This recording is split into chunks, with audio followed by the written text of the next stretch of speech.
Bom, amigos, como eu havia dito, hoje eu vou explicar como é que era feito o processo de planar a madeira do jeito antigo, tá? Para isso se utilizava dois tipos de plana, a desbastador, a rebote e a garlopa, tá? E também a raspadeira, que era o final. É, o de desbastador eu vou deixar para o final porque vai gerar uma certa curiosidade, eu acho, porque muita gente tem e nem imaginava. Mas tudo bem, vamos lá. A de rebote era essa daqui, tá vendo? Essa aqui era uma plana de rebote. Hoje não é mais, tá vendo? Ela é um pouco mais bruta e tal. É mais alta até do que as planas normal. E essa daqui não é, ela era, tá vendo? Tem até um enxerto aqui, porque era a inclinação de 45 graus. Mas aí, como não se usava mais, transformamos ela numa para ferro dentado. Bom, então o que se fazia? A finalidade da desbastadora e do rebote, na realidade, seria o processo de desempenar a madeira, tirar as torturas que houvesse e alguma coisa parecida. As mais utilizadas era de rebote. A desbastador, ela era um processo mais violento. Tanto é que na desbastador, ela só trabalhava com ferro, ela não tinha capa. O mesmo ângulo, 45, tudo igual, só que o ferro chegava a sair até 3 milímetros para fora da boca, que era para comer mesmo quando houvesse necessidade de acelerar o processo e a madeira fosse muito ruim, algum calombo mais alto ou qualquer coisa parecida. Então usava-se o desbastador.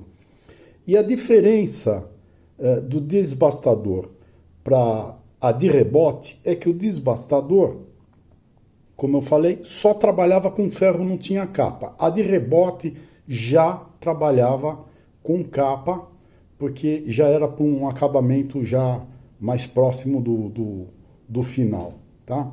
Agora, a desbastador que ninguém nunca ouviu falar, eu tenho certeza, era essa daqui, ó. A que a gente chama de plana de chifre.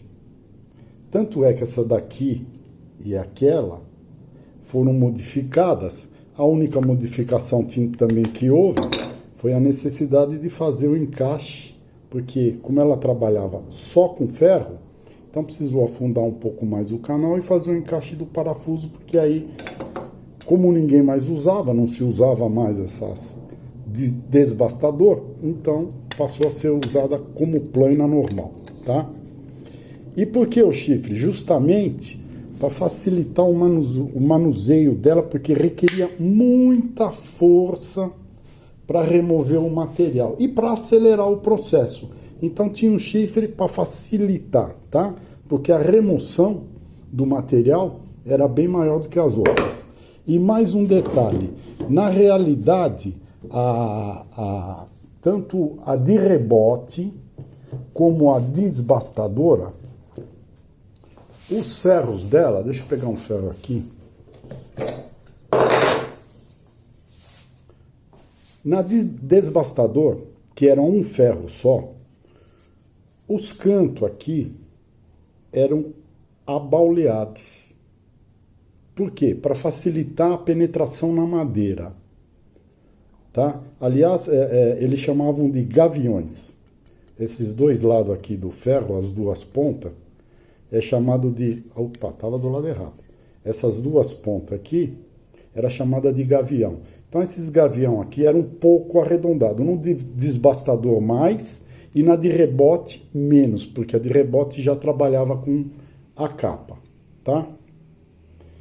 Aliás, continuando na fabricação da plana, acho que essa daqui eu não cheguei a mostrar e não cheguei a tirar essa pecinha daqui, tá vendo? Olha, Era tipo um meio rabo de andorinha, que era para não sair. Além de colado, né? Bom, então era assim. Tinha madeira. Olha, vocês vão me desculpar, mas eu não vou fazer porque as mãos já estão muito cansadas. Fizeram muito isso que eu estou falando. Então não vou fazer, só falando. Então, se a madeira fosse muito ruim, que tivesse alguns calombos, qualquer coisa parecida, usava-se o rebote para remover a grande parte desses defeitos. Depois vinha-se a desbastador. Depois vinha a de rebote, que já tinha capa, com um acabamento um pouco melhor. E se finalizava com a garlopa. A garlopa era que ia dar planicidade em toda a madeira, tá? Agora, tem uma coisa. O botãozinho e um outro detalhe.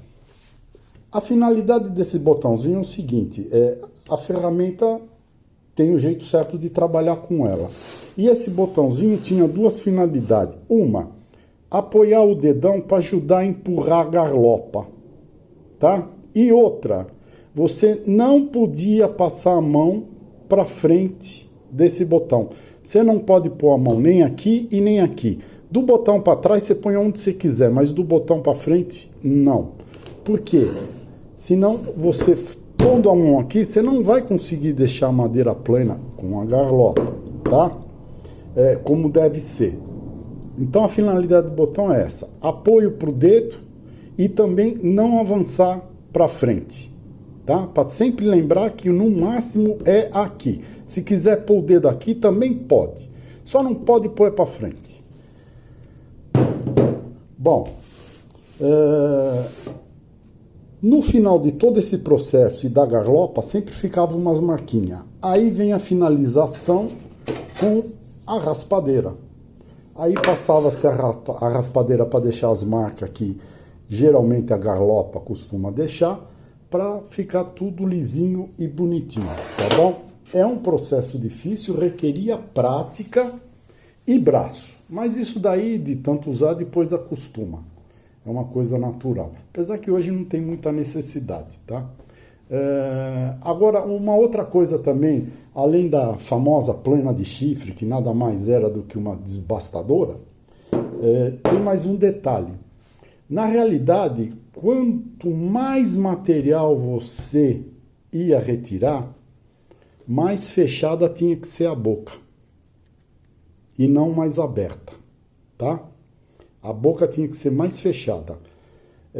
E para as outras, indiferente. Toda plana ou garlopa, como trabalho com ferro com capa, não tem problema a abertura da boca, porque a remoção de material é mínima. Aliás, tá cheio de vídeo aí mostrando aí do pessoal aí, tirando aquelas fitinhas fininhas e tal. Então, a boca não importa. Agora, com a penetração maior do ferro na madeira, aí sim corre o risco de lascar, tá? Por isso que a boca era mais fechada.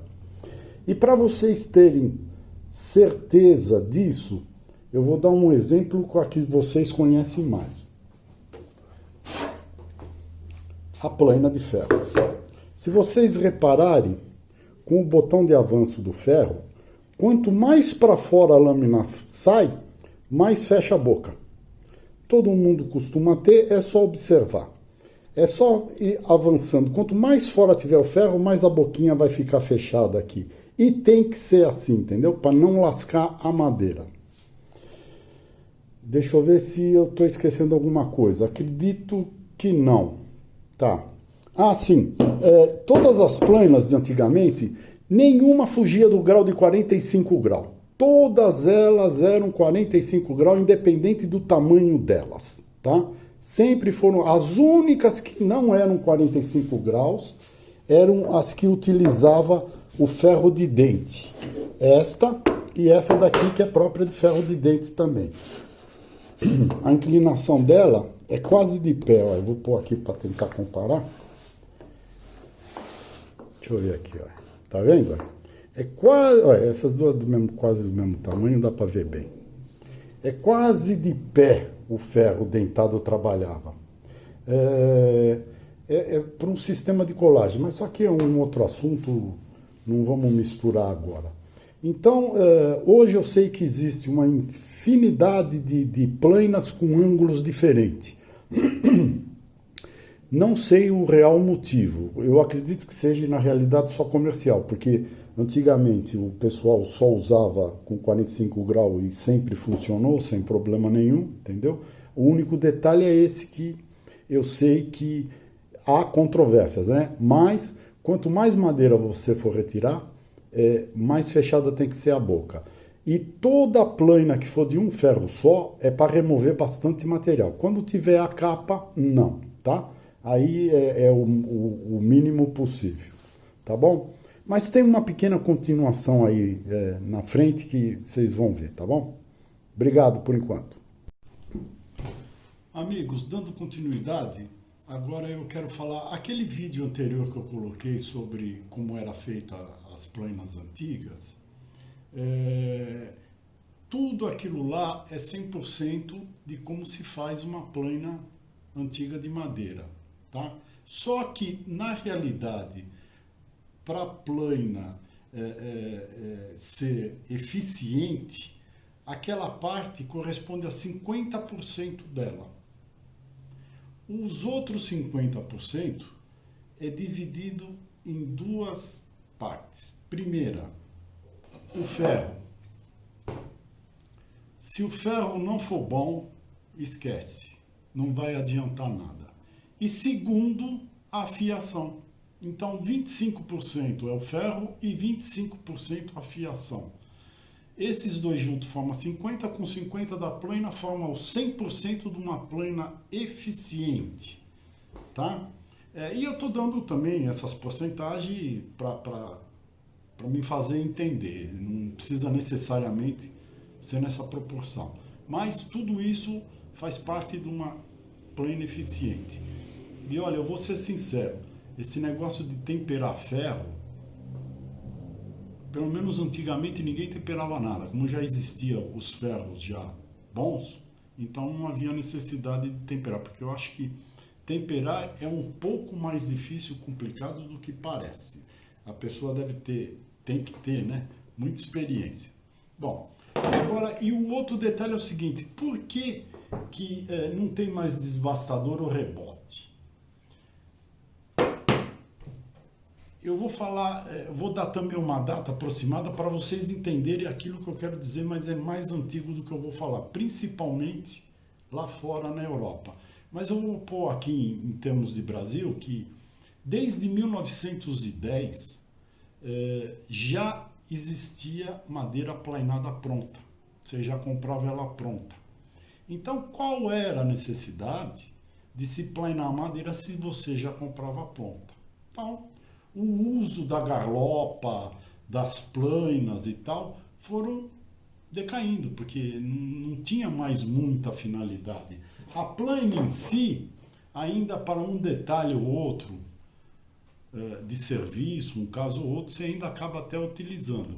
Mas para a finalidade de plainar uma madeira, não se usa mais. Por isso que essas planas, principalmente as de chifres, que eram as desbastadoras, viraram plana comum, porque não havia mais utilização para elas, entendeu? E, aliás, né, temos que convir que para os marceneiros daquela época, né, é bem melhor já comprar pronta do que ficar desbastando na mão.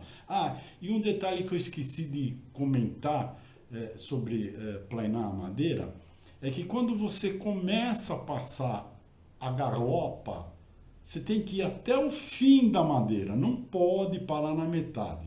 Você passa até o final, avança para o lado, começa e vai até o final, entendeu? Não pode ficar picotando, porque senão você vai ter mais trabalho ainda para acertar a madeira, que já era trabalhoso nesse sistema de planas e garlopa. Tá bom? Bom, amigos, tá aí.